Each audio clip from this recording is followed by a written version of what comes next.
సందర్భంగా మూలాపేట మూలస్థానేశ్వర ఆలయ నూతన కమిటీ ప్రమాణ స్వీకారోత్సవం ముఖ్య అతిథులుగా హాజరైన మంత్రులు పొంగూరు నారాయణ, ఆనం రామనారాయణ రెడ్డి ఘన స్వాగతం పలికిన టీడీపీ నేతలు. ఆలయ నూతన కమిటీ సభ్యులు భువనేశ్వరి సమేత మూలస్థానేశ్వర స్వామిని దర్శించి ప్రత్యేక పూజలు నిర్వహించిన మంత్రులు. ఆలయ మర్యాదలతో పూర్ణకుంభ స్వాగతం పలికిన అర్చకులు. మంత్రుల సమీక్షలో ప్రమాణ స్వీకారం చేసిన చైర్మన్ పుట్ట అజయ్ కుమార్ రెడ్డి 10 మంది సభ్యులు. చైర్మన్ పుట్ట అజయ్ కుమార్ రెడ్డి నూతన కమిటీ సభ్యులకు అభినందనలు, భక్తులకు సేవలు అందించి పాలక మండలి మంచి పేరు తెచ్చుకోవాలి. ఈ నెల 15 నుంచి నిర్వహించనున్న మహాశివరాత్రి బ్రహ్మోత్సవాలకు అవసరమైన అన్ని ఏర్పాట్లు చేయాలి.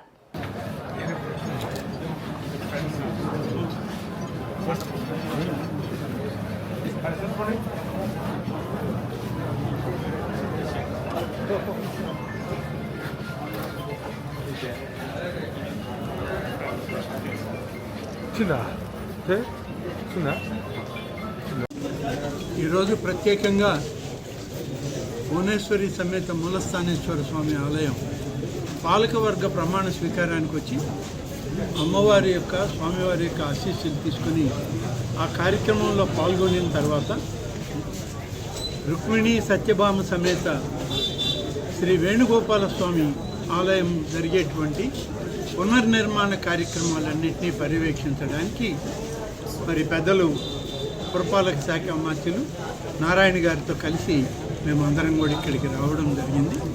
దీని శంకుస్థాపన మనందరికీ తెలుసు. 6 మాసాల క్రితం శ్రీ త్రిదండి చిన్నజీయర్ స్వామివారి హస్తాలతో దాన్ని శంకుస్థాపన చేయించాం. ఆ రోజు అన్ని కార్యక్రమాలు ఎంత వర్షము తుఫాను ఉన్న కార్యక్రమాలు సజావుగా సాగే. అంతే విధానంలో పద్ధతిగా ఆలయం నిర్మాణ కార్యక్రమాలు కూడా జరుగుతుంది. చాలా ఆలస్యం అవుతుంది అనుకున్నాం.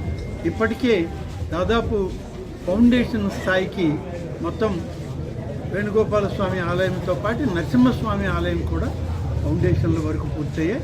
ఇంకా పైన ఉన్నటువంటి వీటన్నిటికి కూడా ఇంకా మనం వాళ్ళు దానికి సంబంధించినటువంటి ఇది పూర్తిగా గ్రానైట్ కట్టడంతో చేస్తున్నాం కాబట్టి ఆ గ్రానైట్ని కూడా సరఫరా చేసుకుంటున్నారు. త్వరలో 18 మాసాల్లో ఈ ఆలయం పూర్తి చేసి కుంభాభిషేకానికి వెళ్ళాలని కూడా మేము నిర్ణయించుకున్నాం. దాని ప్రకారం కార్యక్రమాలు పూర్తి స్థాయిలో చేయడం జరుగుతుంది. గతంలో ఒకవైపే దీనికి రోడ్డు ఉండేది, కానీ ఇప్పుడు 4 వైపులా మాడవీధులు రావాలని ఉన్నటువంటి 2 వైపులతో పాటు మిగతా 2 వైపులు కూడా 30 అడుగుల రోడ్డుని ఖచ్చితంగా ఉండాలనే విధంగా మేము నిర్దేశించుకొని రోడ్ల నిర్మాణంతో ఆలయాన్ని వాళ్ళు నిర్మిస్తున్నాం. ఇది నెల్లూరు నగరంలో ఉన్నటువంటి ఈ నియోజకవర్గంలో ఉంది. పొంగూరు నారాయణ గారు స్థానిక శాసనసభ్యులు, మంత్రి గారు కూడా కాబట్టి వారు స్వయంగా దీని పనులన్నింటినీ చూద్దామనే ఉద్దేశంతో ఆహ్వానించగానే వారు రావడం, ఈ కార్యక్రమాలన్నీ చూశారు. వారు కూడా చూసినటువంటి కార్యక్రమాల గురించి నారాయణ గారిని వివరించాల్సిందిగా.